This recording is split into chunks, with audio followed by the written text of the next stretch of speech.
दोस्तों, स्वागत है आपका हमारे चैनल आर के वर्मा में। काशी यात्रा के अगले चरण में गंगाराम पटेल और बुलाखीराम नाई एक ऐसे नगर में पहुंचे जो चारों ओर जंगलों से घिरा हुआ था। यहां पहुंचकर दोनों एक धर्मशाला में ठहर गए। नित्य की तरह गंगाराम ने उसे भोजन और घोड़ों के लिए दाना आदि लाने के लिए भेजा तो रास्ते में बुलाखी नाई एक और नजारा देख आया। रात को भोजनादि से निवृत्त होकर जब दोनों बिस्तरों पर लेटे तो गंगाराम ने उससे पूछा, बुलाखी, क्या बात है? क्या आज तूने यहाँ के बाजार में कोई नया नजारा नहीं देखा है? देखा है पटेल जी, देखा है, बुलाखी बोला। मैं अभी आपसे उसके विषय में पूछने की सोच ही रहा था कि आपने पहले ही टोक दिया। आज तूने क्या अजीब बात देखी? पटेल ने पूछा। पटेल जी, आज मैंने बाजार में लगभग 30 वर्ष का ऐसा नौजवान देखा जो बेहद गमगीन भाव में एक चबूतरे पर बैठा था। उसके मुंह से बार बार यह शब्द निकल रहे थे कि हाय रे अभागे, यह तूने क्या किया? और हाँ पटेल जी, उसकी हालत सचमुच दीवानों जैसी हो रही थी। मुझे उसके बारे में जानने की बहुत उत्सुकता हो रही है, इसलिए आप मुझे उस आदमी के बारे में बताइए। बुलाखी की बात सुनकर पटेल मुस्कुराए। फिर उन्होंने कहा, बुलाखी, इस नगर से बहुत दूर एक गांव में सहगल नाम का एक आदमी रहता था। वह भोजन बनाने में बहुत माहिर था। जो कोई भी एक बार उसके बनाए हुए व्यंजनों का स्वाद चख लेता था, वह उसकी प्रशंसा करते हुए नहीं अघाता था। दूर दूर से लोग शादी विवाह के अवसर पर उसे बुलाने के लिए उसके पास आते रहते थे। उसकी प्रसिद्धि दूर दूर तक फैली हुई थी। एक बार किसी अपने मित्र के यहाँ शादी के अवसर पर बीजापुर के एक अमीर अयूब खां ने उसके बनाए हुए व्यंजनों का स्वाद चखा। उसे सभी व्यंजन बहुत स्वादिष्ट लगे। उसने अपने मित्र से उस कारीगर का नाम पूछा जिसने वह व्यंजन तैयार किए थे, तो उसके मित्र ने उसे सहगल से मिलवा दिया। अयूब खां तब उसे अपने साथ ही ले आया और अच्छे वेतन पर उसे अपना रसोइया नियुक्त कर दिया। बुलाखी, उस अमौर की 3 बीवियां थीं। बड़ी बीवी की उम्र 60 वर्ष, उससे छोटी बीवी की उम्र 40 वर्ष तथा जो सबसे छोटी बीवी की उसकी उम्र मात्र 25 साल थी, जबकि स्वयं उस अमीर की उम्र 60 वर्ष से ऊपर हो चुकी थी। अमीर एक अयाश मिजाज आदमी था, इसलिए नई नई बीवियां रखने का उसको शौक था। सहगल ने वहां पहुंचकर रसोई घर की सारी व्यवस्था संभाल ली। वह नित्य नए नए व्यंजन बनाकर पूरे परिवार को खिलाने लगा। अयूब खां की सबसे छोटी बीवी का नाम था जुबैदा। अयूब ने उसके पिता को बहुत सारा धन देकर शादी की थी, इसलिए वह अपने पति से नफरत करती थी। जाहिरा तौर पर तो वह जताती रहती थी कि उसे अपने पति से बहुत मोहब्बत है, किंतु मन ही मन उसे कोसती रहती थी कि कब बूढ़ा मरे और मेरा इससे पिंड छूटे। बुलाखी, जब जुबैदा ने सहगल जैसे गबरू जवान को देखा तो वह उसकी ओर आकर्षित हो गई। वह जब भी अवसर मिलता रसोई घर में चली जाती और सहगल से बातें करते हुए उसे चाहत भरी नजरों से देखा करती थी। सहगल ने पहले तो उसकी तरफ कोई तवज्जो न दी, किंतु जब वह भी दिल के हाथों मजबूर हो गया तो एक दिन दोनों के दिल आपस में मिल गए। एक दिन जुबैदा ने उससे कहा, सहगल, मैं अपने बूढ़े खाविंद से तंग आ चुकी हूँ।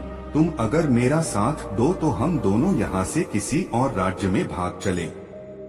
सहगल ने कहा, जुबैदा, मैं भी तुमसे प्यार करने लगा हूँ, किंतु मुझे डर है कि यदि तुम मेरे साथ भाग गई तो यह बूढ़ा अमीर हमें पाताल से भी ढूंढकर मंगवा लेगा। फिर यह हमारी बहुत बुरी हालत बना देगा। कैसी बुजदिली की बातें कर रहे हो सहगल? मैं जानती हूँ यह बूढ़ा ऐसा कुछ करने वाला नहीं है। ज्यादा से ज्यादा यह कुछ दिन हमारी खोज कराएगा और फिर शांत होकर बैठ जाएगा, जुबैदा ने कहा। बुलाखी, कुछ तो चाहत का असर और कुछ जवानी का तकाजा, सहगल उसकी योजना से सहमत हो गया। फिर एक दिन जुबैदा ने अपने शौहर की तिजोरी साफ कर डाली और बहुत सा धन और जेवरात लेकर सहगल के साथ भाग गई। दोनों एक शहर में पहुंचे और एक किराए का मकान लेकर आनंद पूर्वक रहने लगे। उधर अयूब खान ने कुछ दिन तक तो उन्हें खोजने के प्रयास किए, किंतु फिर अपने दुर्भाग्य पर संतोष कर लिया। दरअसल उसे जुबैदा के भाग जाने का इतना गम नहीं था जितना अपने धन और जेवरों के चले जाने का था। सहगल और जुबैदा कुछ दिन तो जुबैदा के द्वारा लाए धन के बल पर ऐश करते रहे, किंतु जब धीरे धीरे धन समाप्त होने लगा तो दोनों चिंतित होने लगे। जुबैदा सहगल को फिर से अपना काम करने को कहने लगी, लेकिन क्योंकि अब सहगल को हराम की खाने की आदत पड़ चुकी थी, अतः वह टालमटोल करने लगा। घर के हालात जब ज्यादा खराब हो गए तो मन मारकर सहगल ने फिर से एक हलवाई के यहाँ नौकरी कर ली। उस नौकरी से उसे इतने पैसे नहीं मिलते थे कि आराम से एक गृहस्थी का गुजारा हो जाता। पैसे की तंगी होने लगी तो सहगल और जुबैदा में रोज ही किसी न किसी बात पर तकरार होने लगी। घर का वातावरण विषाक्त हो गया। एक दिन जुबैदा बाजार से घर के लिए कुछ सामान खरीदने के लिए गई। वहीं उसकी मुलाकात एक ऐसे रईसजादे से हुई जिसके पास धन की कोई कमी नहीं थी। दोनों की आंखें चार हई तो उनके मिलने का सिलसिला चल पड़ा। परिणाम यह निकला कि एक दिन जुबैदा उसके साथ भाग गई। दिन भर नौकरी करने के पश्चात शाम को जब सहगल अपने घर पहुंचा तो घर खाली था।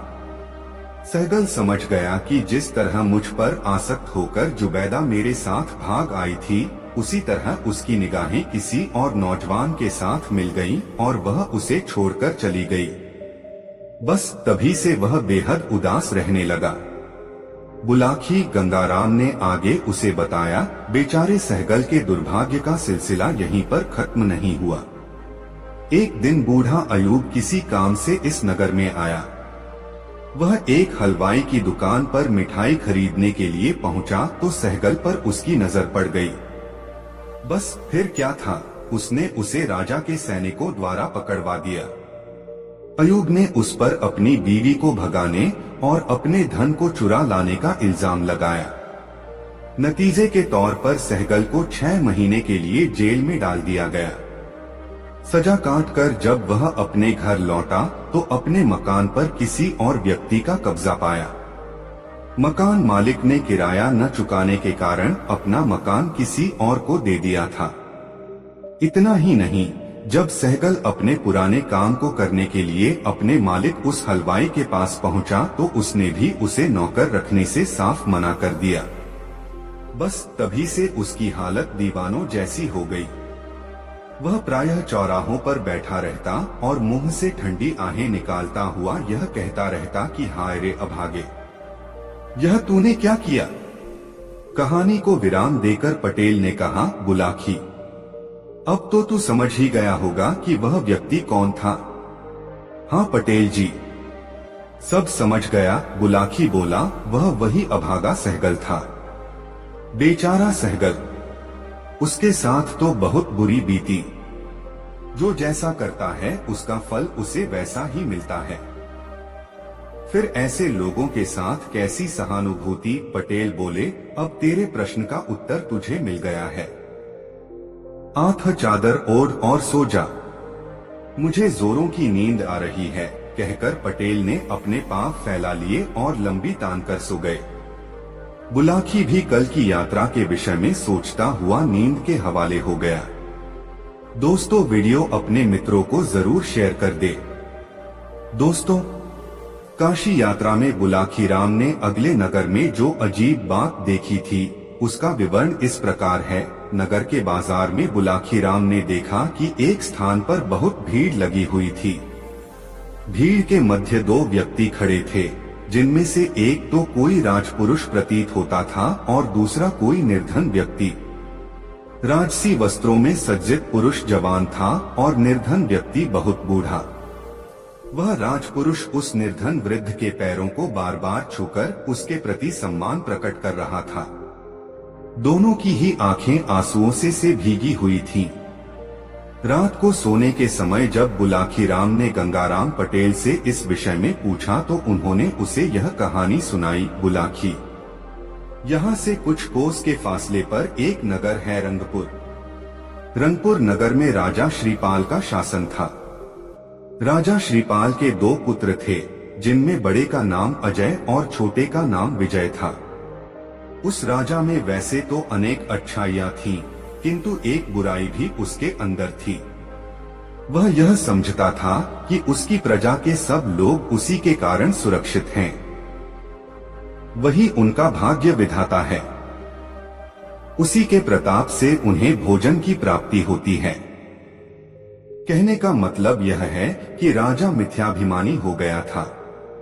एक दिन की बात है, राजा अपने महल में बैठा हुआ था। उसके समीप ही उसके दोनों पुत्र भी बैठे थे। अचानक राजा ने अपने बड़े बेटे से यह प्रश्न पूछ लिया, अजय बेटे, यह बताओ कि किसके प्रताप से तुम्हें अन्न एवं जल प्राप्त होता है? उत्तमोत्तम वस्त्र, स्वादिष्ट भोजन और नाना प्रकार की सुख सुविधा की वस्तुएं तुम्हें किसके भाग्य से मिलती हैं? अजय चाटुकार था। उसने तुरंत उत्तर दिया, पिताजी, ये सब वस्तुएं तो मुझे आपके प्रताप से ही मिलती हैं। आप इन चीजों को देना बंद कर दें तो मेरा जीवन ही समाप्त हो जाएगा। आपके बिना मेरा अस्तित्व कैसा? आप ही के कारण तो मैं राजकुमार कहलाता हूँ, नहीं तो कोई मुझे पूछे भी नहीं। अजय का उत्तर सुनकर राजा खुश हो गया। फिर उसने विजय से भी यही बात पूछी तो विजय ने कहा, पिताश्री, इस संसार के समस्त प्राणियों को उनके भाग्य के अनुसार ही भोजन पानी और दूसरे सब सुख मिलते हैं। व्यक्ति का भाग्य साथ दे तो वह सफलता की बुलंदियों पर जा पहुंचता है, और यदि भाग्य साथ न दे तो वह पतन के गर्त में जा गिरता है। व्यक्ति के अपने भाग्य से ही उसे सब कुछ मिलता है। भोजन, वस्त्र और विविध प्रकार की सुख सामग्री उसे उसके भाग्य से ही मिलती है। तो क्या जो तुम खाते हो, जो वस्त्र तुमने पहने हैं, जो सुख सुविधाएं तुम्हें मिली हुई हैं, वे सब तुम्हें तुम्हारे भाग्य से ही मिली हैं? राजा ने पूछा। हाँ पिताजी, बिल्कुल ऐसा ही है। ये चीजें मुझे मेरे भाग्य से ही मिली हैं। यह सुनकर राजा को क्रोध आ गया। उसने गुस्से से कहा, विजय, तुम तो बहुत ही कृतघ्न हो। मेरा दिया खाते हो, मेरा दिया पहनते हो और इसका श्रेय देते हो अपने भाग्य को। तुम मेरे बेटे कहलाने का हक नहीं रखते। निकल जाओ मेरे महल से और कहीं बाहर जाकर अपने भाग्य के सहारे ही अपनी जीविका चलाओ। पिता की आज्ञा शिरोधार्य कर विजय महल से निकल आया और जीविका उपार्जन के लिए एक दूसरे राज्य की ओर चल पड़ा। रास्ते में एक घना जंगल पड़ता था। राज्य से निष्कासित राजकुमार विजय जब पैदल चलता हुआ बहुत थक गया तो विश्राम करने के लिए एक घने वृक्ष की छाया में बैठ गया। अभी उसे बैठे हुए ज्यादा देर नहीं हुई थी कि उसने निकट ही कहीं से आती हुई किसी सिंह की दहाड़ सुनी। उसने घबराकर उस दिशा में देखा तो उससे कुछ दूरी पर उसे एक सिंह लड़खड़ाता हुआ उसी की दिशा में बढ़ता हुआ नजर आया। यह देखकर राजकुमार घबरा गया। पहले उसने विचार किया कि जान बचाने के लिए उसे वृक्ष पर चढ़ जाना चाहिए, लेकिन जब उसने दोबारा सिंह की दहाड़ सुनी तो उसके कदम ठिठक गए। सिंह की दहाड़ में क्रोध का भाव न होकर करुणा का भाव था। विजय ने फिर उस सिंह की चाल पर गौर किया। सिंह बुरी तरह से लंगड़ा कर चल रहा था। उसका अगला एक पंजा जमीन पर पड़ हो नहीं रहा था। यह देखकर विजय के मन में उस सिंह के प्रति दया के भाव पैदा हो गए। घायल सिंह लंगड़ाता हुआ उसी वृक्ष के पास पहुंचकर बैठ गया जिस वृक्ष के नीचे विजय बैठा हुआ था, और वह याचना भरी निगाहों से विजय की ओर देखने लगा, जैसे कहना चाहता हो कि आओ मेरी मदद करो। झिझकता हुआ विजय तब धीरे धीरे सिंह के निकट पहुंचा। उसने दाएं हाथ से सिंह का सिर सहलाया। सिंह को उसके स्पर्श से कुछ राहत सी मिली तो उसने अपनी आंखें बंद कर ली। विजय ने इस बार दोबारा उसकी पीठ सहलाई तो सिंह जमीन पर लेट गया। अब विजय ने उसके घायल पंजे पर ध्यान दिया। सिंह के पैर में एक मोटा कांटा चुभा हुआ था। कांटा इतना बड़ा और सख्त था कि वह पंजे को फाड़कर ऊपर तक निकल आया था। उस कांटे के कारण सिंह का पैर बुरी तरह से सूज गया था। कांटे के कारण पूरा पंजा जख्मी हो गया था और पंजे से रक्त बह रहा था। सिंह की ऐसी हालत देखकर विजय नीचे झुका। उसने सिंह का वह घायल पंजा दाएं हाथ से पकड़ा और अपने दांतों से पकड़कर उस कांटे को एक झटके से बाहर निकाल लिया। राहत मिली तो सिंह की गुर्राहट बंद हो गई और वह आंखें मूंद कर लेट गया। कांटा निकालने के बाद राजकुमार बहुत देर तक सिंह की पीठ और उसके सिर को सहलाता रहा। बुलाखी। ममता की भाषा सभी प्राणी समझते हैं।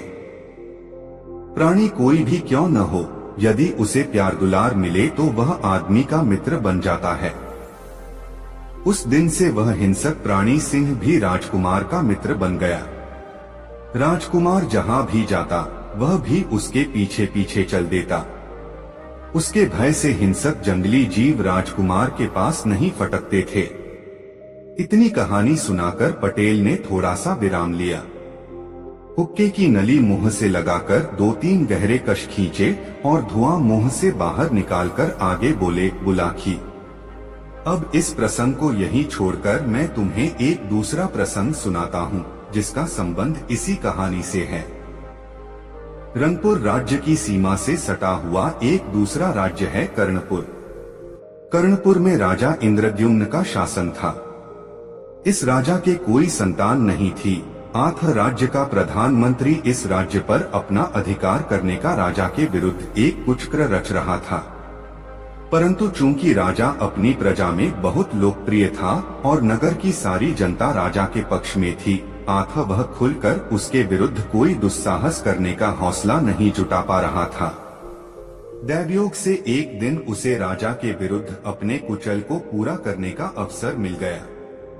उस दिन कर्णपुर का राजा इंद्रद्युम्न अपने थोड़े से सैनिकों के साथ शिकार के लिए वन में गया हुआ था। तभी प्रधानमंत्री अपने साथ अपने पक्ष के बहुत से सैनिकों को लेकर वन में जा घुसा और उसने राजा को घेर लिया। दोनों पक्षों में तलवारें खींच गईं और वे एक दूसरे पर वार करने लगे। राजा बहुत बहादुरी से लड़ा, किंतु जब उसके सभी सैनिक एक एक करके धराशायी होते चले गए तो उसका हौसला टूट गया। मंत्री के सैनिकों ने राजा को बंदी बना लिया। ठीक उसी समय जब मंत्री के आदेश से एक सैनिक राजा के वध करने की तैयारी कर रहा था, देवदूत की तरह विजय अपने सिंह के साथ वहां पहुंच गया। क्षण मात्र में ही राजकुमार विजय सब कुछ समझ गया। उसने अपने सिंह को उस सैनिक पर झपटने का संकेत कर दिया। सिंह विद्युत गति से उछला और उस सैनिक के ऊपर जा पड़ा। उसने सैनिक का सिर अपने जबड़े में दबाकर उसे झिंझोड़ना शुरू कर दिया। सिंह के आकस्मिक आ पहुंचने से मंत्री के सैनिकों में घबराहट फैल गई और वे जान बचाने के लिए भाग छूटे। जब मंत्री भी भागने लगा तो राजकुमार विजय ने उसे पीछे से थाम लिया। उसने सिंह के जबड़ों में फंसे सैनिक की तलवार उठा ली और उससे मंत्री के मुंह पर लगा हुआ नकाब फाड़ दिया। नकाब फटते ही मंत्री का चेहरा उजागर हो उठा। यह देखकर राजा इंद्रद्युम्न स्तब्ध रह गया। विजय ने मंत्री के सीने पर अपनी जलवार अड़ासी रखी थी। आथ राजा ने आगे बढ़कर मंत्री की तलवार उसके हाथ से जोन ली और उसे निहत्था करके उसकी मुश्कें कसकर एक ओर को डाल दिया। अब राजा इंद्रद्युम्न राजकुमार विजय की ओर मुखातिब हुआ। उसने राजकुमार से कहा, बेटा तुम कौन हो और इस सिंह के साथ कैसे रहते हो? राजकुमार विजय ने तब राजा को अपनी सारी कहानी सुनाई। राजकुमार के द्वारा पूछाने पर राजा ने भी अपने बारे में सारी बातें बता दी। राजा ने विजय से कहा, बेटे अब सारी चिंता छोड़ दो। मैंने अब से तुम्हें अपना बेटा मान लिया है। आठ मेरे साथ चलो, मैं तुम्हें अपना उत्तराधिकारी बनाऊंगा। राजकुमार सहमत हो गया और राजा के साथ मंत्री को सिंह की पीठ पर लादकर कर्णपुर नगर में चला आया। नगर निवासियों ने जब मंत्री को बंदी हालत में सिंह की पोठ पर लदे हुए देखा तो उनके आश्चर्य का ठिकाना न रहा, लेकिन बाद में जब उसकी गद्दारी की बात मालूम हुई तो सभी उसकी हरकतों पर उससे घृणा करने लगे। बुलाखी। बाद में राजा इंद्रद्युम्न ने मंत्री के षड्यंत्र में शामिल सभी सैनिकों का पता लगवाया और मंत्री के साथ साथ उन्हें भी कारागार में डलवा दिया। उसने एक बहुत बड़ा दरबार सजाया और विजय को अपना उत्तराधिकारी घोषित कर दिया। राजकुमार विजय आनंद से अपने दिन व्यतीत करने लगा। अब सुनो रंगपुर का हाल। अपने बेटे विजय को राज्य से निष्कासित कर देने के बाद राजा श्रीपाल को पश्चाताप होने लगा। उन्हें अपने मिथ्याभिमान पर भी अफसोस होने लगा। इसी गम में राजा बीमार रहने लगा।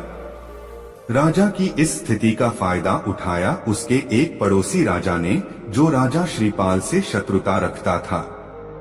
एक दिन उसने अचानक रंगपुर पर आक्रमण कर दिया और बात की बात में नगर पर अधिकार कर लिया। राजा श्रीपाल किसी तरह अपने बेटे अजय के साथ नगर से निकलने में कामयाब न हो गए और भागकर इस नगर में आ गए। भागते समय वह साथ तो कुछ लाए नहीं थे, अपना परिचय भी किसी को नहीं देना चाहते थे, वे मेहनत मजदूरी करके किसी तरह अपना पेट पालने लगे। राज्य छूट जाने का राजा को इतना गहरा सदमा पहुंचा कि वह असमय में ही बूढ़ा हो गया और अपनी आयु से दोगुनी उम्र का दिखाई देने लगा।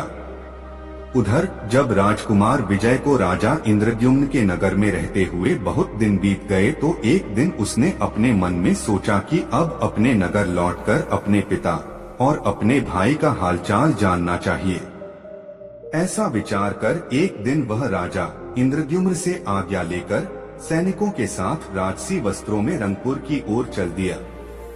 वहां आकर उसे मालूम हुआ कि उसके राज्य पर तो पड़ोसी राजा ने अपना अधिकार जमा लिया है। उसने लोगों से मालूमात हासिल की तो पता चला कि उसके पिता और उसका भाई किसी तरह बच निकलने में कामयाब हो गए थे, पर यह नहीं मालूम हो सका कि यहाँ से पलायन करने के बाद अब वे कहाँ हैं।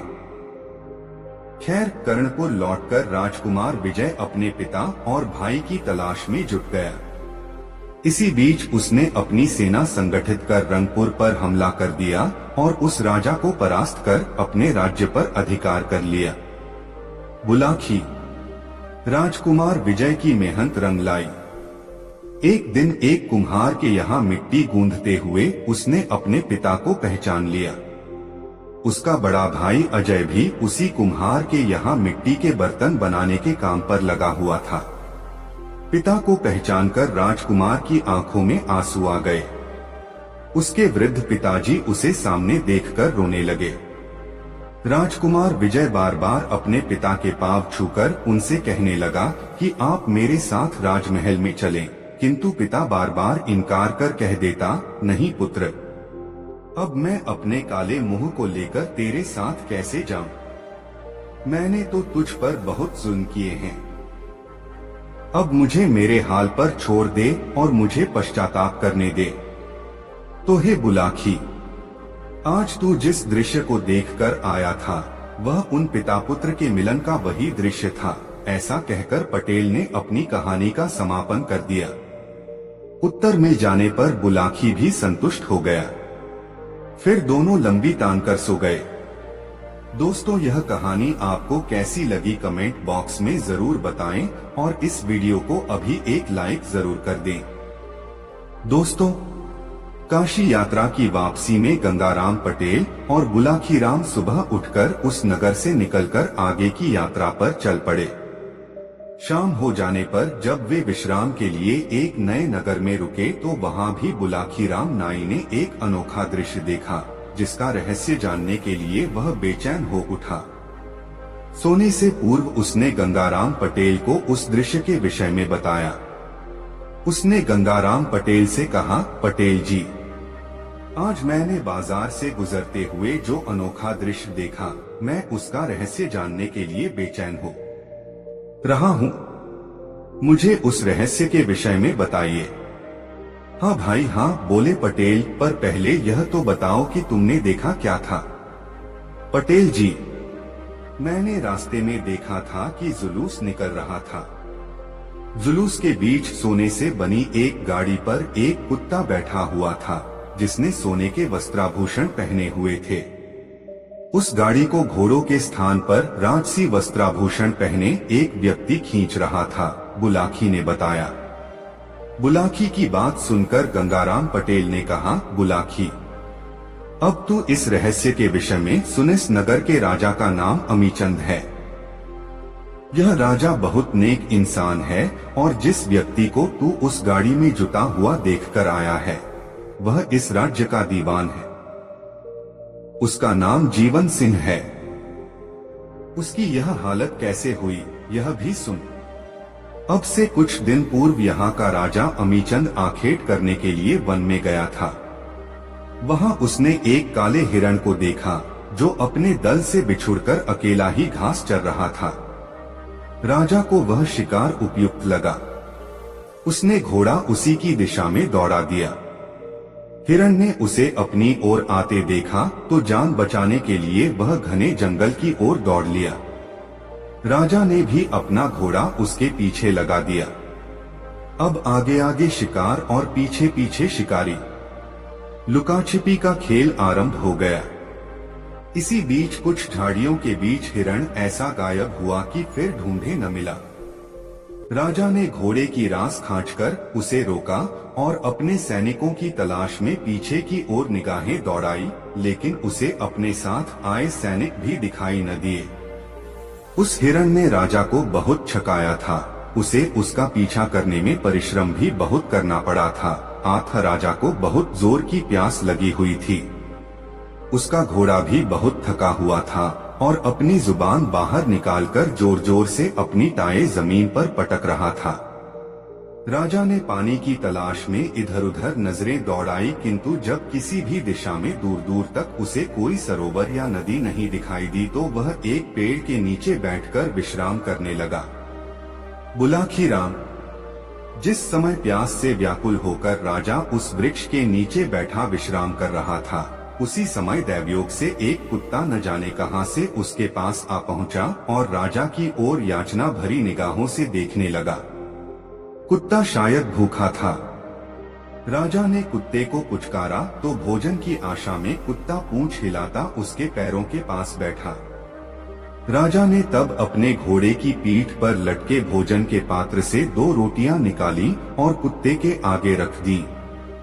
कुत्ते ने कुछ ही देर में दोनों रोटियां खा ली, फिर वह एक दिशा में चल पड़ा। उसे जाते देख राजा ने सोचा कि भोजन के बाद हर प्राणी को पानी की जरूर आवश्यकता पड़ती है, शायद यह कुत्ता भी पानी पीने जा रहा है।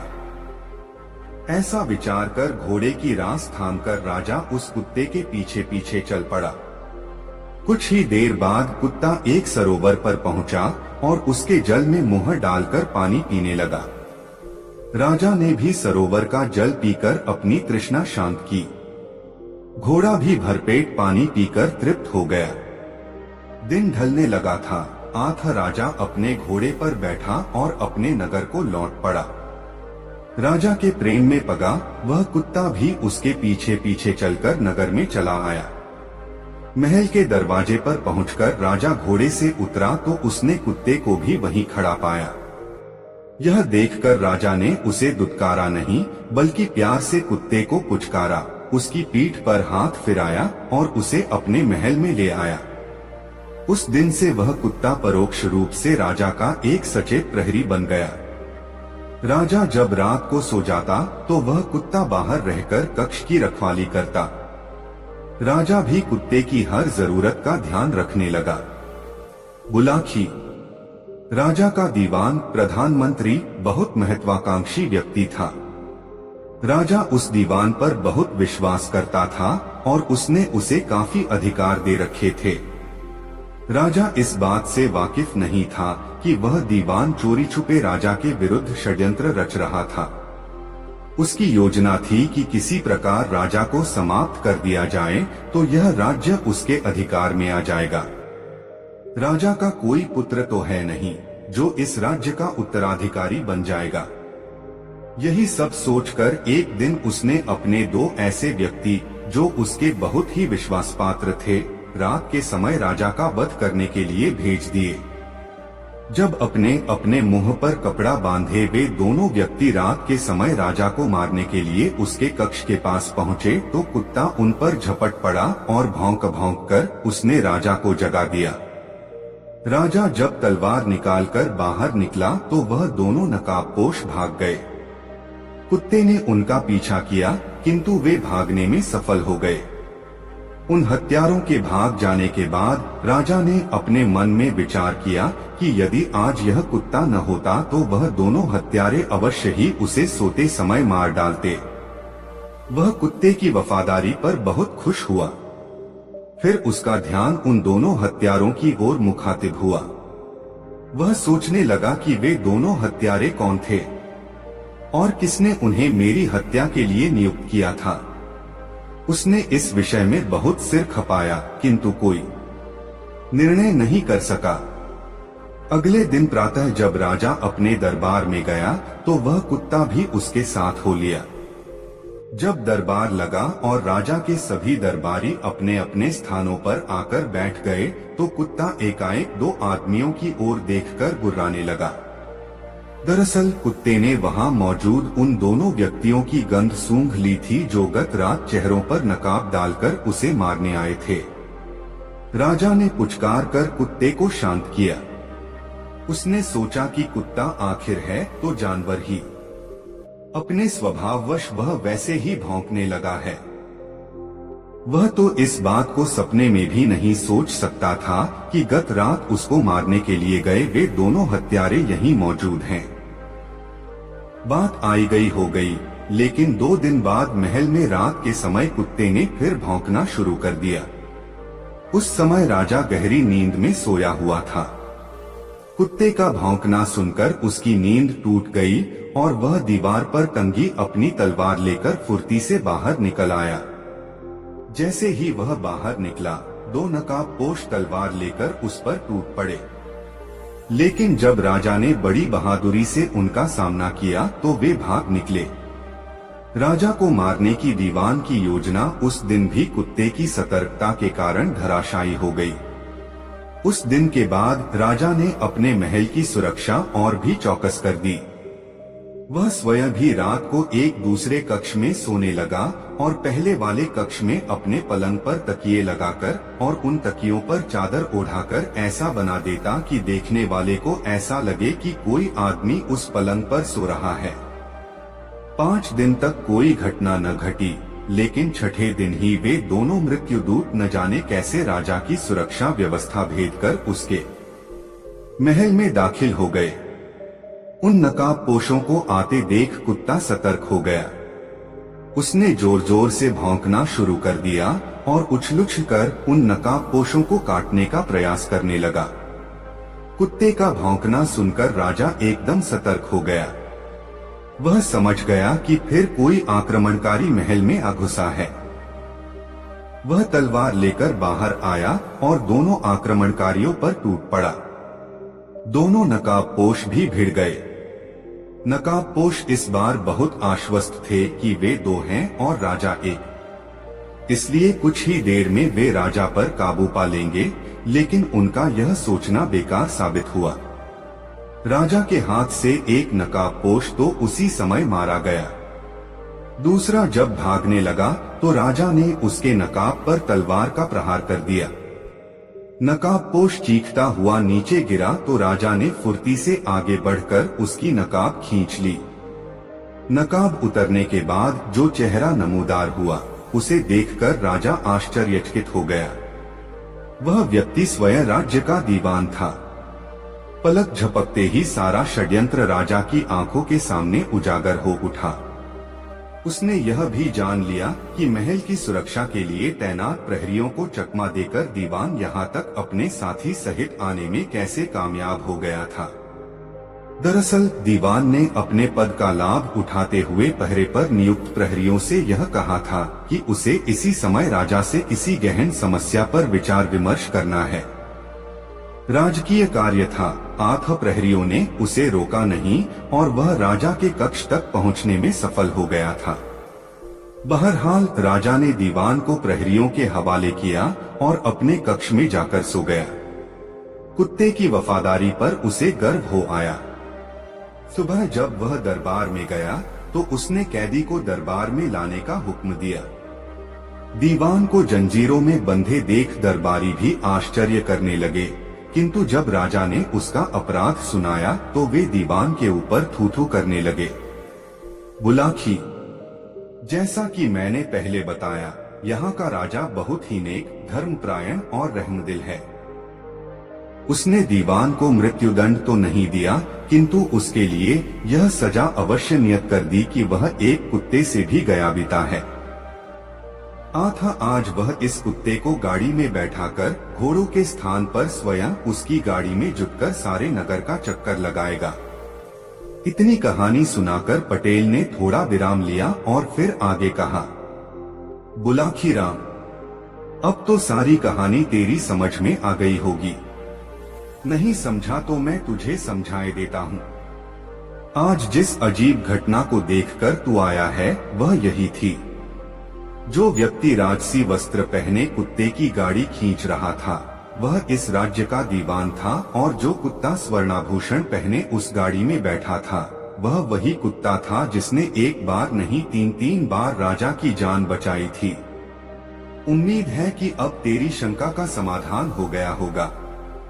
हाँ पटेल जी, शंका का समाधान हो गया, बुलाखी बोला, पर मैं यह सोच कर परेशान हो रहा हूँ कि कैसे कैसे नमकहराम आदमी हैं इस दुनिया में, जो सामने तो स्वामी भक्त होने का दिखावा करते हैं लेकिन चोरी छिपे मालिक की पीठ में छुरा घोंपने से बाज नहीं आते।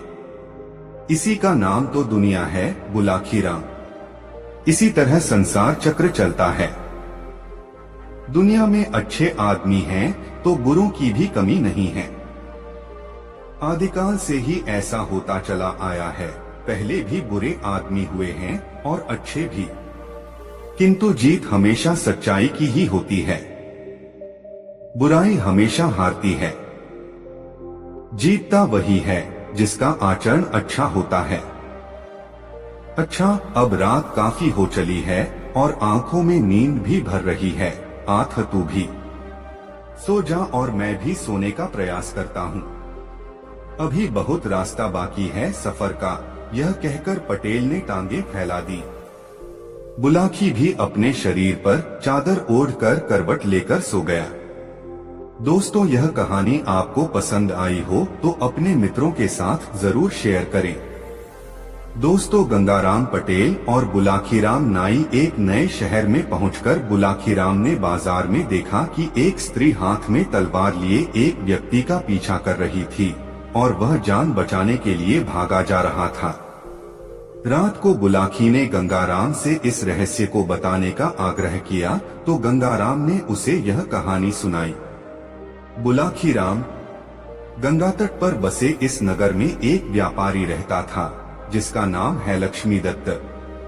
अब से कुछ वर्ष पूर्व लक्ष्मीदत्त के पिता धर्मसेन ने उसका विवाह पटना निवासी अपने एक मित्र की बेटी जयावती के साथ कर दिया था। जयावती बेहद खूबसूरत थी। उसके पिता ने उसके विवाह में काफी दान दहेज भी दिया था। इस कारण जब धर्मसेन के घर में उसके बेटे की बहू बनकर आई तो सभी ने उसका दिल खोलकर स्वागत किया। वह घर की सबसे चहेती बहू बन गई। लक्ष्मीदत्त अपनी जया से बहुत प्यार करता था और उसकी हर इच्छा को पूरी करने के लिए सदैव तत्पर रहता था। संयोग से एक बार सेठ धर्मसेन जब गंगा में नौका विहार कर रहे थे, गंगा के भंवर में नौका फंस गई और भंवर में चक्कर लगाने लगी। इस विकट परिस्थिति से लक्ष्मीदत्त के माता पिता घबरा गए। घबराहट में नौका का किनारा उनके हाथ से छूट गया और वे दोनों गंगा की लहरों में समा गए। लक्ष्मीदत्त ने उनकी बहुत खोज करवाई किंतु उनका कहीं पता न लगा। थक-हार कर लक्ष्मीदत्त ने अपने माता पिता का क्रियाकर्म करवाकर सामाजिक दायित्व का निर्वाह कर दिया। पिता के मरने के बाद व्यापार का सारा भार लक्ष्मीदत्त के कंधों पर आ गया। इस कारण उसकी व्यस्तता बढ़ गई। हिसाब किताब के सिलसिले में वह देर रात अपनी दुकान पर बैठने और बाहर के प्रदेशों में भी व्यापार के सिलसिले में जाने लगा। इस कारण पत्नी को देने के लिए उसके पास समय का अभाव हो गया। यह स्थिति उसकी पत्नी जया के लिए असह्य हो गई। कहा तो अपने पति से उसका मिलन हर रोज होता था और अब ऐसी हालत हो गई थी कि 2-2 महीने के बाद जब लक्ष्मीदत्त अपने घर लौटता तो मात्र कुछ ही दिन घर पर ठहर पाता। व्यापार के सिलसिले में उसे फिर से यात्रा पर निकल जाना पड़ता था। जया प्रतिदिन उसके लौटने की प्रतीक्षा करती और राम्र को अकेली ही अपने बिस्तर पर मन मारकर सो जाती थी। बुलाखी। जया जवान थी, उसकी भी कुछ उमंगे थीं, कुछ अरमान थे। पति का सान्निध्य पाने की लालसा उसके मन में हर समय विद्यमान रहती थी। आखिर जब वह बहुत व्याकुल रहने लगी तो एक दिन उसके कदम लड़खड़ाने लगे और वह अपनी कामवासना को शांत करने का कोई उपाय सोचने लगी। संयोगवश एक दिन एक मनिहारा उसके पास चूड़ी बेचने के लिए आया। मनिहारा गबरू जवान था, हट्टा कट्टा शरीर, आंखों में सुरमा, सफेद कुर्ते पर कालो बास्कट पहने उसने जया के मकान पर आकर चूड़ी बेचने के लिए आवाज लगाई तो जया नीचे उतर आई।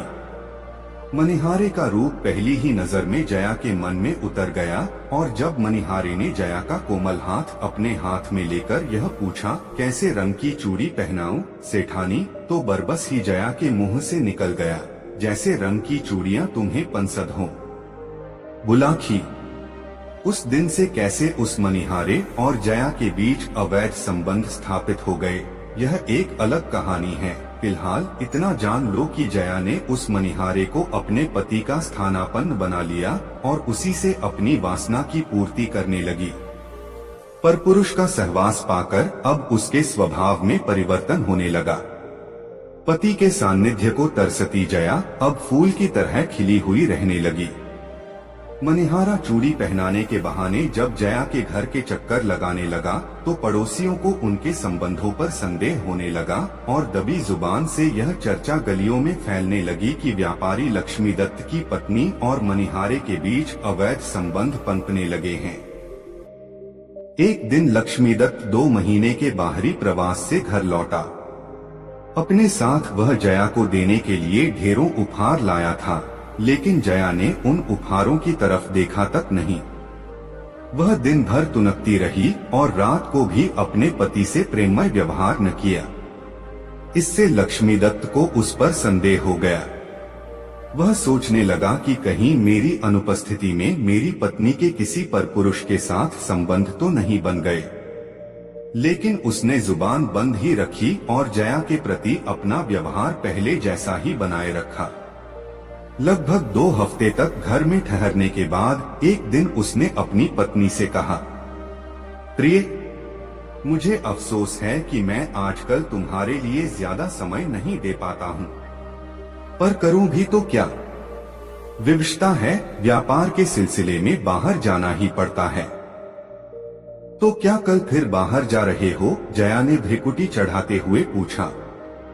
हाँ, लक्ष्मीदत्त ने कहा, लेकिन तुम चिंता मत करो, सिर्फ हफ्ते भर का काम है। 1 हफ्ते बाद मैं पुनः लौट आऊंगा। ठीक है, जया बोली, मैं इतने दिन तक प्रतीक्षा कर लूंगी, पर तुम अपने स्वास्थ्य का ध्यान रखना। इस प्रकार पत्नी को आश्वस्त कर दूसरे दिन व्यापारी लक्ष्मीदत्त घर से व्यापार के बहाने बाहर निकल गया, पर वह शहर से बाहर न गया।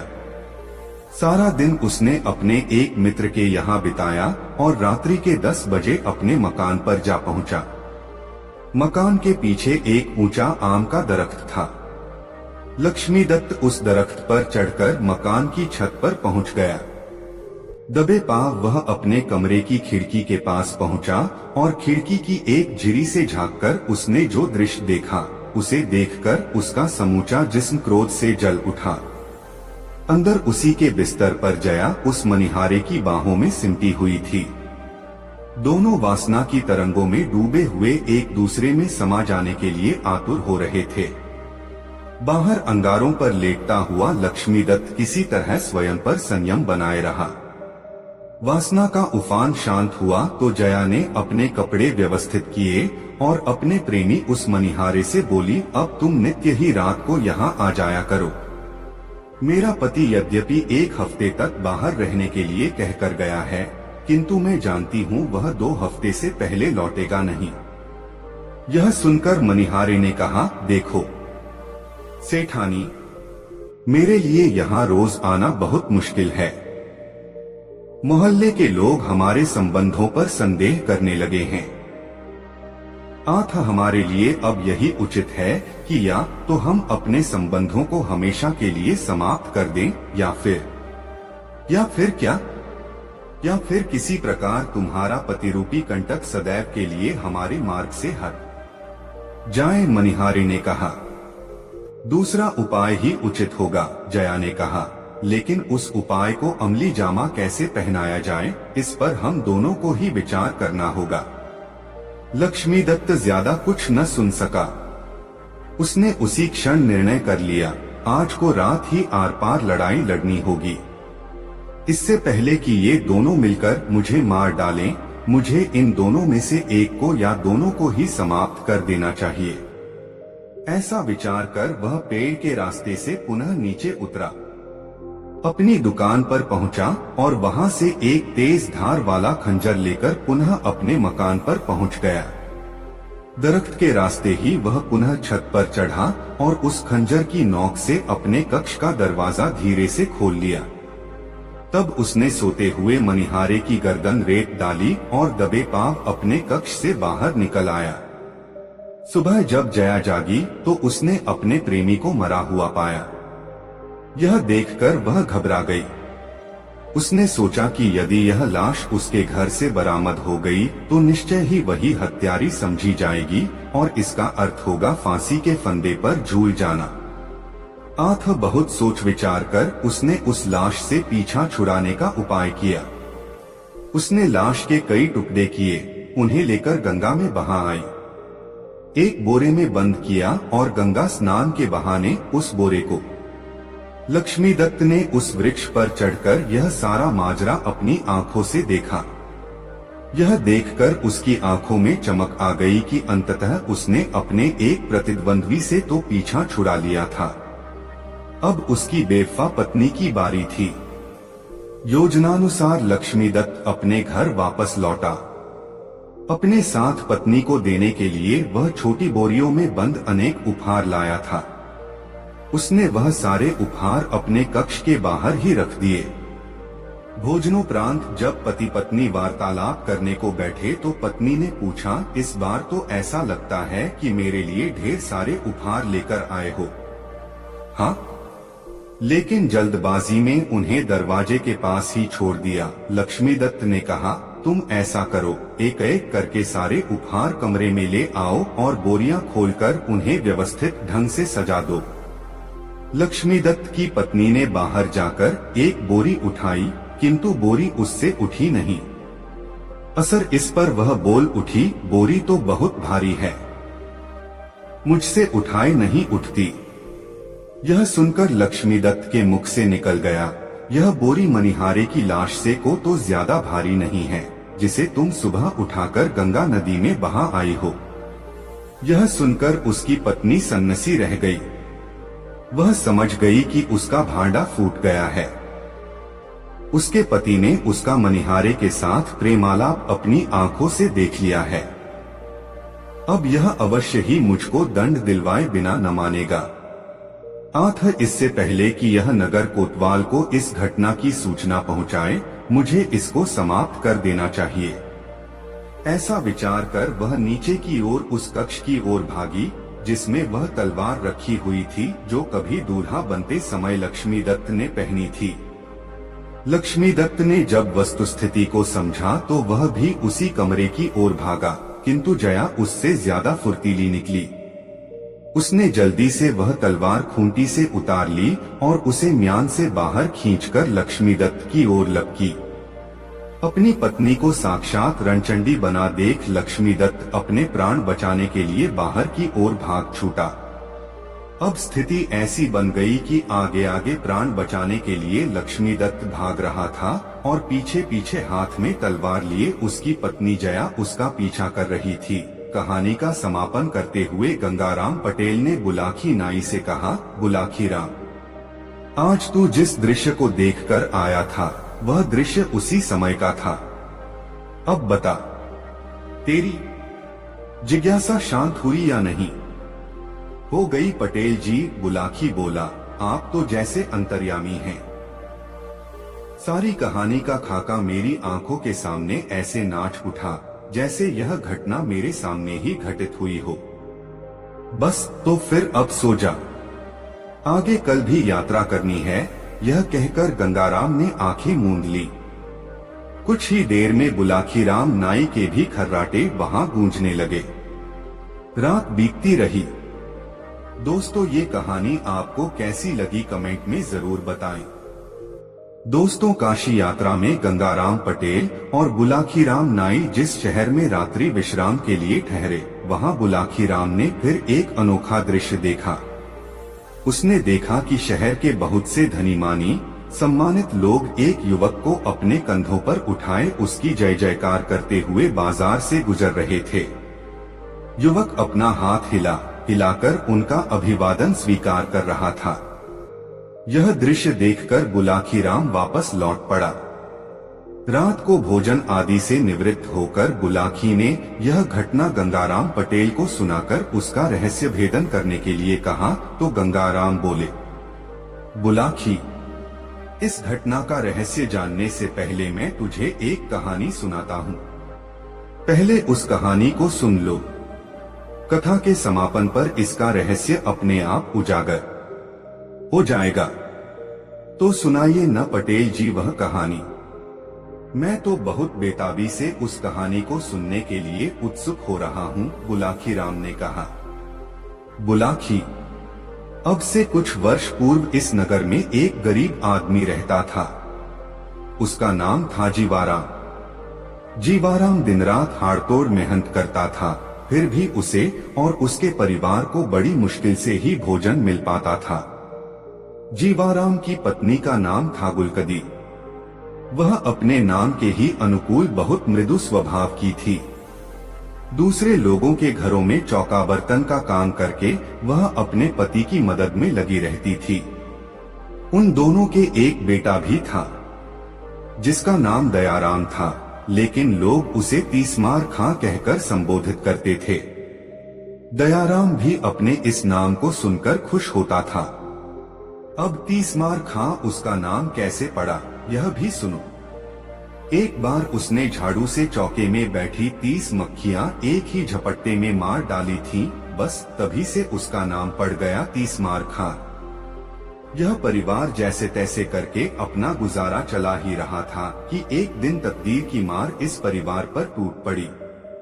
नगर के उस क्षेत्र में हैजे की बीमारी फूट पड़ी जिसमें जीवाराम की मृत्यु हो गई। दयाराम उर्फ तीसमार खां की उम्र उस समय 10 वर्ष की थी। पति की मृत्यु के बाद कुछ दिन तक तो गुलकंदी अपने पति द्वारा जोड़ी हुई थोड़ी सी संचित पूंजी से अपने परिवार का भरण पोषण करती रही, लेकिन जब सारी पूंजी समाप्त हो गई तो वह भी अपने पति की तरह मेहनत मजदूरी करके अपने परिवार का पेट पालने लगी। धीरे धीरे उसके पति को मरे हुए 10 साल का समय व्यतीत हो गया। तीसमार खां 20 साल का एक गबरू युवक बन गया। उसकी माता ने एक दिन उसे समझाया, बेटा दयाराम, अब तू 20 वर्ष का हो चुका है। अब तक मैं जैसे तैसे करके तेरा और अपना पेट भरती रही, किंतु अब मेरे हाथ पैर जवाब देने लगे हैं। अब तुझे चाहिए कि कहीं नौकरी या मेहनत मजदूरी का काम पकड़ ले और परिवार को चलाने में मेरी मदद कर। दयाराम उर्फ तीसमार खां ने मां के सामने तो अपनी सहमति व्यक्त कर दी, किंतु उसने न तो कोई नौकरी तलाश की और न किसी मेहनत मजदूरी पर गया। जाता भी तो कैसे? दरअसल वह एक आलसी और कामचोर व्यक्ति बन गया था। वह नौकरी करना ही नहीं चाहता था, क्योंकि मां की कमाई से उसके खाने पीने का प्रबंध हो ही जाता था। लेकिन कुछ समय बाद उसकी माँ ने जब उसे ज्यादा प्रताड़ित किया तो वह कोई नौकरी ढूंढने के लिए तैयार हो गया। एक दिन वह राज दरबार में पहुंच गया। वहां उसने हाथ जोड़कर राजा से विनती की, अन्नदाता, मैं आपके राज्य का एक बेरोजगार युवक हूँ। मैं आपसे यह विनती करने के लिए आया हूँ कि आप मुझे कोई नौकरी दे दीजिए। कोई और दिन होता तो राजा उसे दुत्कार देता। ऐसे न जाने कितने बेरोजगार नौजवान रोज ही उसके दरबार में नौकरी पाने की फरियाद करने के लिए आते थे, लेकिन आज के दिन राजा विशेष रूप से प्रसन्न था। उसकी रानी ने उसे बताया था कि शीघ्र ही उसकी कोख से उसकी संतान जन्म लेने वाली है, इसलिए उसने बड़े विनोद भरे भाव में कहा, दे देंगे भाई, तुम्हें नौकरी भी दे देंगे, पर पहले अपना नाम तो बताओ। यह भी बताओ कि तुम्हारे अंदर विशेषता क्या है। अन्नदाता तीसमार खां ने कहा, लोग मुझे तीसमार खां के नाम से पुकारते हैं। अब मेरा यह नाम कितना सार्थक है यह तो वक्त आने पर ही पता चलेगा, पर मैं आपको यह विश्वास दिलाता हूँ कि जब भी आप मुझे कोई असंभव काम सौंपेंगे मैं दिलोजान से उसे पूरा करने की कोशिश करूँगा। ठीक है, राजा बोला, आज से हमने तुम्हें राजकीय सेवा के लिए नियुक्त किया। तुम्हारा वेतन होगा 100 रुपए प्रतिदिन। किसी दिन वक्त आने पर हम तुम्हारे कौशल का इम्तिहान लेंगे। इस तरह तीसमार खां राजकीय सेवा में नियुक्त हो गया। बढ़िया वेतन और काम धंधा कुछ नहीं। तीसमार खां के तो पौ 12 हो गए। कुछ ही दिनों में उसने अपना पुराना कच्चा मकान तुड़वाकर रहने के लिए शानदार हवेली बनवा ली। उसकी माँ ने भी अब दूसरों के यहाँ काम पर जाना छोड़ दिया और संभ्रांत गृहिणियों की तरह अपने घर में रहने लगी। लेकिन तीसमार खां की उन्नति से अनेक राजदरबारी उससे ईर्ष्या करने लगे। वे सोचने लगे कि कब मौका मिले और कब तीसमार खां को नीचा दिखाएं। संयोगवश शीघ्र ही एक मौका उनके हाथ लग भी गया। राज्य के एक हिस्से में कई दिनों से कुछ डाकू सक्रिय हो गए थे। उन्होंने लूटपाट आरंभ कर दी थी। राजा के सिपाही उन्हें पकड़ने में नाकामयाब हो रहे थे। डाकुओं का हौसला इतना हो गया कि ये लोग अब दिन दहाड़े डाका डालने लगे थे। राजा का प्रशासन इनके सामने असहाय होकर रह गया था। जब जनता में त्राहि मचने लगी और वहां के लोग फरियादें करने राजा के पास पहुंचने लगे तो राजा ने अपनी राजसभा बुलाई और दरबारियों से सलाह ली कि उन डाकुओं को कैसे पकड़ा जाए। इस पर गहन मंथन होने लगा। किसी ने राय व्यक्त की कि वह सारा इलाका सेना के हवाले कर दिया जाए। किसी ने कहा कि डाकू पकड़कर शासन के हवाले कर देने वालों के लिए भारी इनाम देने की घोषणा करा दी जाए। किसी ने कुछ राय दी तो किसी ने कुछ। तभी राजा के एक मंत्री ने, जो तीसमार खां से द्वेष रखता था, राजा से कहा, अन्नदाता, यह काम तीसमार खां को सौंप दीजिए। उसे आपने नौकरी भी इसी शर्त पर दी थी कि वह असंभव कामों को कर दिखाएगा। बहुत समय से वह राजकोष से मुफ्त में अपना वेतन ले रहा है। अब समय आ गया है कि उसकी योग्यता की परख कर ली जाए। यह विचार राजा को पसंद आया। राजकार्यों में उलझे रहने के कारण यह बात उनके ध्यान से उतर गई कि उन्होंने तीसमार खां को नौकरी इसी शर्त पर दी थी कि वह असंभव कार्यों को संभव कर दिखाएगा।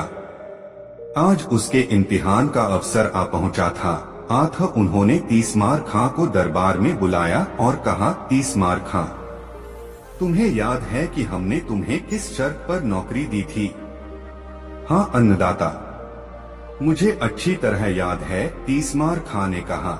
नौकरी देते समय आपने पूछा था कि तुममें क्या विशेषता है, तो मैंने यह कहा था कि मैं किसी भी असंभव कार्य को संभव बना सकता हूँ। बस तो समझ लो कि आज तुम्हारी परीक्षा की घड़ी आ पहुँची। देश के दक्षिणी क्षेत्र में जाओ और वहाँ के लोगों में भय का वातावरण पैदा कर रहे डाकू दलों का सफाया कर दो। इस काम के लिए तुम जितने सैनिक चाहो तुम्हें उपलब्ध करा दिए जाएंगे। ठीक है अन्नदाता। मैं कल ही दक्षिण की ओर रवाना हो जाऊंगा और इस काम के लिए मुझे किसी सैनिक की आवश्यकता भी नहीं है। मैं अकेला ही इस काम को अंजाम दूंगा। तीसमार खां राजा के सामने यह बात कह तो आया, किंतु घर आकर वह चिंता में पड़ गया। तलवार की तो बात ही छोड़िए, उसने तो कभी सुई तक नहीं पकड़ी थी और फिर उसका सामना होना था दुर्दांत लुटेरों से। जब राजा के इतने सैनिक उन लुटेरों को नहीं पकड़ पाए तो वह कैसे पकड़ लेगा उन डाकुओं को। यही सब सोच सोच कर उसकी हवा खराब होने लगी। सारी रात वह सो नहीं सका। बस इसी चिंता में घुलता रहा कि इस स्थिति का मुकाबला वह कैसे करे। उसे चिंता में पड़ा देखकर उसकी माँ भी चिंतित हो गई। उसने अपने बेटे से उसकी चिंता का कारण पूछा तो तीसमार खां ने उसे अपनी चिंता से अवगत करा दिया। अब तो उसकी माता की चिंता भी बढ़ गई। उसने कहा, बेटे, तू यह राज्य छोड़कर किसी दूसरे राज्य में चला जा। यहाँ तो तेरे लिए दोनों तरफ मौत है। डाकुओं से भिड़ेगा तो वे तुझे जीवित नहीं छोड़ेंगे और यदि तू नाकामयाब होकर लौटा तो राजा तुझे हुक्मदुली के जुर्म में जेल में डलवा देगा। तेरी सारी संपत्ति कुर्क करा ली जाएगी। हो सकता है ऐसी हालत में राजा मुझे भी जेल में डलवा दे। हाँ माँ, ऐसा ही करना ठीक रहेगा, भयभीत स्वर में तीसमार खां ने कहा। अब तू जल्दी से मेरे लिए थोड़ा भोजन बना दे, तब तक मैं घर में रखे धन को सहेज लेता हूँ। ऐसा कहकर तीसमार खां अपने घर में रखा धन गिनकर एक थैले में भरने लगा। उसकी माता रास्ते में भोजन के लिए उसके लिए तिल के लड्डू बनाने लगी। अचानक ही कोई काम उसे याद आ गया। आधा चाशनी बनाने का काम अधूरा छोड़कर वह उस काम को करने के लिए पड़ोस में चली गई। इसी बीच एक चूहे का पीछा करते हुए काला नाग रसोई में आ गया। उसने चूहे को पकड़ने के लिए जैसे ही उछाल मारी, वह चाशनी में गिर गया। चाशनी बहुत गर्म थी। नाग का सारा शरीर पिघलकर उस चाशनी का ही हिस्सा बन गया। कुछ देर बाद तीसमार खां की माँ वहां पहुंची। उसने जल्दी जल्दी लड्डू तैयार किए और उन्हें पोटली में बांधकर रख दिया। तीसमार खां ने भी अपनी पूंजी एक थैले में भरी और कुछ धन अपनी माता के लिए छोड़कर दोनों पोटलियां लेकर घोड़े पर सवार होकर घर से बाहर निकल गया। सारा दिन वह यात्रा करता रहा। शाम हुई तो वह किसी गांव में न ठहरकर जंगल में ही एक वृक्ष के नीचे टिक गया। घोड़ा चरने के लिए छोड़ दिया और दोनों पोटलियां वृक्ष के ऊपर एक शाखा पर टांग दी। कुछ ही देर में उसे नींद ने आ दबोचा और वह गहरी नींद में जा समाया। संयोग की बात कि जिन डाकुओं की खोज के लिए तीसमार खां जा रहा था, उसके सोते ही डाकुओं का वह दल वहीं आ पहुंचा। डाकुओं ने तीसमार खां को अकेले सोता हुआ देखा तो निश्चित भाव से उसके पास आ पहुंचे। पेड़ के नीचे बैठते ही जैसे ही एक डाकू की निगाह पेड़ पर लटकी दोनों पोटलियों पर पड़ी, वह कह उठा, अरे जरा ऊपर की ओर तो देखो, वहां 2 पोटलियां लटक रही हैं। जरूर यह पोटलियां इसी सोए हुए मुसाफिर की होंगी। अपना सारा माल इसने उन पोटलियों में ही भर रखा होगा।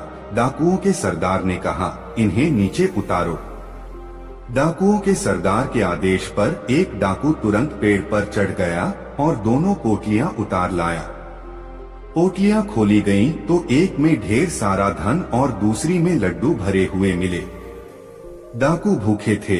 लड्डू देखते ही उनके मुंह में पानी भर आया और वे लड्डुओं पर टूट पड़े।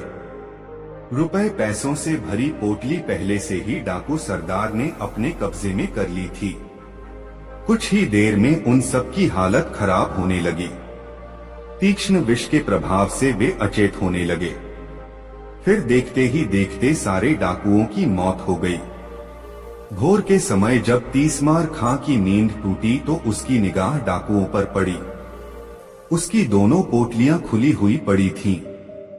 पलक झपकते ही सारा मामला उसकी समझ में आ गया। मां की असावधानी से जरूर लड्डुओं में कोई विषैला तत्व गिर गया होगा, जिसे खाकर ही इन लोगों की मौत हुई है। बस फिर क्या था, उसने तलवार निकाली और उन मरे हुए डाकुओं के सिर काटने शुरू कर दिए। डाकू संख्या में 30 थे। तीसमार खां ने उन सबके सिर इकट्ठे किए और 2 बड़े बड़े थैलों में भर लिए। डाकुओं के पास भी जो कुछ निकला वह उसने अपने कब्जे में कर लिया। फिर वह डाकुओं के धड़ वहीं पड़ा छोड़कर वापस अपने नगर में लौट आया। राजा के पास पहुंचकर जब उसने अपना कारनामा राजा को बताया तो राजा बेहद खुश हुआ। उसने तीसमार खां की बहुत प्रशंसा की, उसे ढेरों पुरस्कार दिए और उसकी तनख्वाह में बढ़ोतरी करके आदेश दे दिया कि तीसमार खां की जय जयकार करते हुए इसे सारे नगर में घुमाया जाए। इतनी कहानी सुनाकर गंगाराम पटेल ने बुलाकी नाई से कहा, हे बुलाकी राम, आज शाम तू जो नजारा देखकर आया था वह उसी समय का था। नागरिकों के कंधे पर जो व्यक्ति बैठा था वह दयाराम उर्फ तीसमार खां ही था। उसके पीछे पीछे जो लोग उसकी जय जयकार कर रहे थे वे शहर के धनी मानी व्यक्ति और राज कर्मचारी थे। उनमें वह मंत्री भी था जिसने तीसमार खां के विरुद्ध राजा को उकसाया था। अब बता, तेरी शंका का समाधान हो गया ना? हाँ पटेल जी, हो गया। अब आप भी सोइए और मैं भी सोता हूँ, कल फिर से यात्रा करनी है।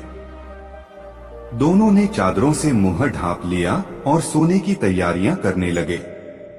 दोस्तों, यह कहानी आपको कैसी लगी कमेंट बॉक्स में जरूर बताएं। अपने वीडियो यहां तक देखा है तो एक कमेंट जरूर करें। दोस्तों, प्रतापगढ़ नामक नगर में बुलाकी राम ने जो दृश्य देखा उसका सारा वर्णन पटेल जी से कह सुनाया। उसने पटेल को बताया, पटेल जी, आज शाम जब मैं सामान लेकर आपके पास वापस लौट रहा था तो मैंने बाजार में एक अनोखा दृश्य देखा। मैंने देखा कि 2 राजपुरुष एक सुंदर स्त्री की दोनों बाहें पकड़े उसे अपनी अपनी तरफ को खींच रहे थे। यह देखकर मैं उनके निकट पहुंचा, तभी अचानक वह स्त्री गायब हो गई और मैं आश्चर्यचकित होता हुआ आपके पास लौट आया। ठीक है, बोले पटेल, अभी अपनी उत्सुकता थोड़ी शांत रख। रात को सोने से पहले ही तुझे अपने प्रश्न का उत्तर मिल जाएगा। अभी तो भोजनादि की व्यवस्था कर, घोड़ों को दाना पानी खिला, कहकर पटेल शौच निवृत्ति के लिए चले गए। रात को जब दोनों भोजन करके निवृत्त हो गए तो पटेल ने कहा, बुलाकी राम, यहाँ से कुछ 100 कोस दूर विरमगढ़ नाम का एक नगर है। इस नगर में चक्रधर नाम का एक राजा राज करता था। चक्रधर आयु में पूर्ण रूप से युवा था। अभी उसने विवाह भी नहीं किया था। वह सही अर्थों में अच्छे आचरण वाला एक प्रजापालक राजा था। प्रजा भी उसे बहुत चाहती थी। राजा चक्रधर का एक मंत्री बहुत दुष्ट था। वह राजा के सामने तो बड़ी मीठी मीठी बातें करता था, लेकिन पीठ पीछे उसकी बुराई करता था। उसने गुप्त रूप से पड़ोसी देश के राजा के साथ संपर्क बनाया हुआ था। पड़ोसी देश के राजा ने उससे वादा किया हुआ था कि यदि वह विरमगढ़ नगर पर उसका अधिकार करा दे तो वह उसे बहुत सा धन और भूमि उपहार में देगा और उसे अपने राज्य का प्रधानमंत्री बना देगा। इसी लालच के कारण वह दुष्ट मंत्री राजा चक्रधर के राज्य की गुप्त सूचनाएं उसे चोरी छिपे पहुंचाता रहता था। उन सूचनाओं के आधार पर एक दिन उस पड़ोसी राजा ने राजा चक्रधर के नगर विरमगढ़ पर धावा बोल दिया और इससे पहले कि राजा चक्रधर की सेना सावधान होती, उसी मंत्री की सहायता से पड़ोसी राज्य की सेना ने नगर पर अधिकार कर लिया। तब राजा के सैनिक जी जान से राजा के महल की रक्षा करने में जुट गए। राजा चक्रधर स्वयं हथियार लेकर शत्रु से जूझने निकला, लेकिन तभी उसके घायल वफादार सैनिक उसका रास्ता रोककर उससे कहा, राजन, बाहर मत जाइए। नगर पर शत्रु का अधिकार हो चुका है और अब दुश्मन के सैनिक टिड्डी दल की तरह महल पर अधिकार करने के लिए इधर ही बढ़े चले आ रहे हैं। स्थिति बहुत ही विषम हो चली है।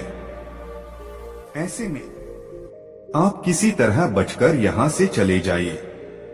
लेकिन सैनिक राजा बोला, बचकर जाऊं भी तो कैसे? महल से बाहर जाने का तो एकमात्र द्वार यही है। नहीं राजन, महल से बाहर जाने का एक गुप्त द्वार भी है, सैनिक ने कहा, और मैं उस मार्ग को जानता हूँ। वह गुप्त द्वार एक सुरंग का है, जिसका सिरा यहाँ से 2 कोस दूर जंगल में निकलता है। मैं आपको उस गुप्त द्वार को दिखाई देता हूँ। आप उसी द्वार से बाहर चले जाइए। ऐसा कहकर वह सैनिक उसे एक कक्ष में ले गया और उस कक्ष में बना एक गुप्त द्वार उसे दिखा दिया। राजा जब उस गुप्त रास्ते के जरिए सुरंग में प्रवेश कर गया तो पीछे से उस सैनिक ने बड़ी सावधानी के साथ उस गुप्त द्वार का मुख बंद कर दिया।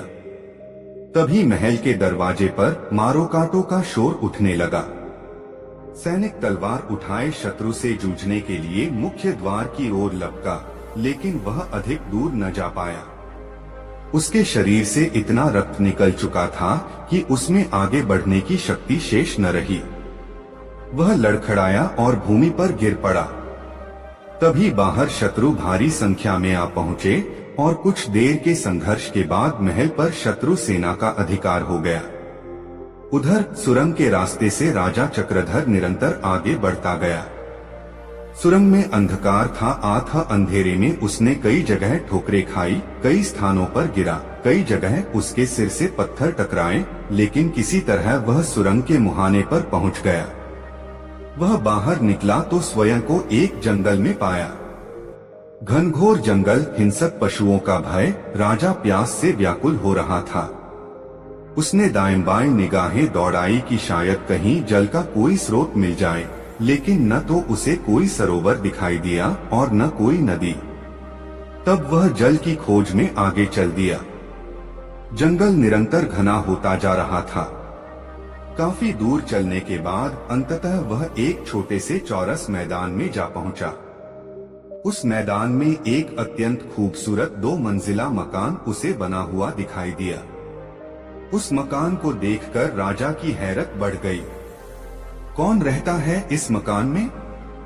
किसने इस बियाबान जंगल में बनवाया यह खूबसूरत मकान? कहीं यह मकान किसी शत्रु का तो नहीं? आदि प्रश्न उसके मन को मथने लगे। जो होगा देखा जाएगा, ऐसा विचार कर राजा उस मकान की ओर बढ़ गया। वह मकान के दरवाजे पर पहुंचा और आवाज लगाई, कोई है, लेकिन कोई उत्तर उसे न मिला। उसने 2-3 बार आवाजें लगाई, लेकिन जब कोई उत्तर न मिला तो वह मकान का दरवाजा खोलकर अंदर दाखिल हो गया। मकान बाहर से जितना सुंदर नजर आता था, अंदर से उससे भी कई गुना ज्यादा खूबसूरत था। कमरे में एक पलंग बिछा हुआ था। थका-हारा राजा उस पर बैठ गया। फिर वह उठा और सीढ़ियां चढ़कर दूसरे खंड पर पहुंच गया। वहां भी एक भव्य कक्ष बना हुआ था, जिसमें आवश्यकता की सारी चीजें रखी हुई थी। राजा ने पहले तो पानी पीकर अपनी तृष्णा शांत की, फिर नीचे उतरकर उसी पलंग पर आकर लेट गया। वह बेहद थकान महसूस कर रहा था। एक बार लेटा तो फिर उठा नहीं। उसे निद्रा रानी ने अपनी गोद में समेट लिया। राजा न जाने कितनी देर तक सोता रहा। आंख खुली तो देखा कि सारा कमरा एक स्वर्णिम आभा से दमक रहा है। वह रोशनी किसी दीपक की नहीं, वरन उन खंभों से निकल रही थी, जिनके ऊपर मकान का ऊपरी कक्ष टिका हुआ था। राजा उसे देखकर अभी आश्चर्य कर ही रहा था कि तभी घुंघरुओं की आवाज बस उठी और देखते ही देखते उसके बिस्तर के पास एक बेहद सुंदर रूपसी प्रकट हो गई। हे भगवान, मैं किस मुसीबत में आ फंसा। यह तो कोई मायामहल है और यह सुंदरी या तो डायन या चुड़ैल है या फिर कोई जादूगरनी जो अपने जादू से इतनी खूबसूरत बनी हुई है। राजा ऐसा विचार कर ही रहा था कि वह सुंदरी जैसे उसके मन के विचारों को ताड़ गई। वीणा की झंकार जैसे मधुर स्वर में उसने कहा, घबराओ मत अजनबी, तुम यहाँ सुरक्षित हो। लेकिन आप कौन हैं? और आपका यह मायामहल? राजा ने कंपित स्वर में पूछा। अजनबी, मैं दानव की पुत्री हूँ। दानेशी नाम है मेरा। यह मकान मेरे पिता का बनवाया हुआ है। एक राक्षस से युद्ध करते समय मेरे पिता की मौत हो चुकी है। वह राक्षस मेरे रूप का दीवाना है, वह हर हालत में मुझे पाना चाहता है। आठ उसके भय से दिन में तो मैं अदृश्य हो जाती हूँ और रात के समय यहाँ आ जाती हूँ। दानवकन्या ने स्वयं ही अपना परिचय दिया। दोस्तों, वीडियो को एक लाइक जरूर कर दे। तत्पश्चात राजा ने भी अपना परिचय दिया और उस पर कैसी मुसीबत आ पड़ी है, किस परिस्थिति में उसे अपना राज्य छोड़कर जान बचाने के लिए भागना पड़ा है, वह सब उस दानवकन्या को बताया। सुनकर दानवकन्या ने कहा, घबराओ नहीं, जब तक तुम्हारा विपत्ति काल चल रहा है तब तक यहीं रहो, यहाँ जरूरत की हर सामग्री मौजूद है। ऐसा कहकर वह राजा का हाथ पकड़कर बाहर ले आई। उस चौरस मैदान की ओर उसने कोई मंत्र बुदबुदाते हुए हाथ से कोई संकेत किया। देखते ही देखते पूरा मैदान किसी भव्य राजमहल में परिवर्तित हो गया।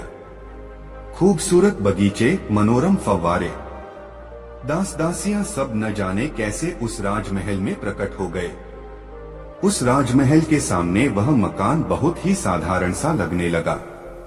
दानेशी उसके हाथ में हाथ डालकर पुनः उसे अंदर ले आई और बड़े प्रेम से उसे पलंग पर बिठाकर बोली, राजन, आपको भूख लगी होगी, पहले भोजन कर लीजिए, बातें तो बाद में होती रहेंगी। ऐसा कहकर दानेशी ने ताली बजाई। ताली बजाते ही न जाने कैसे उस कमरे में भोजन की थालियां लिए अनेक सेविकाएं प्रकट हो गईं। दानेशी ने तब राजा चक्रधर को बड़े प्यार से अपने हाथों से खाना खिलाया। भोजन बहुत स्वादिष्ट था। यद्यपि यह स्वयं राजा था और उसके राजमहल में भी भोजन की बहुत अच्छी व्यवस्था रहती थी, तथापि आज जैसा भोजन उसने न खाया था वह तो इसके आगे कूड़ा था। इतनी कहानी सुनाकर पटेल ने थोड़ा विराम लिया। हुक्के का एक जोरदार कश खींचा और धुआं बुलाखीराम की ओर उछाल दिया। अरे, यह क्या कह रहे हो पटेल जी? धुआं दूसरी ओर फेंको, बुलाखी चिल्लाया। मुझे खांसी उठ आएगी। पटेल मुस्कुराए और बोले, मैं यह जानने की कोशिश कर रहा था कि कहीं तू सो तो नहीं गया। अंधेरे में दिखाई तो कुछ दे नहीं रहा।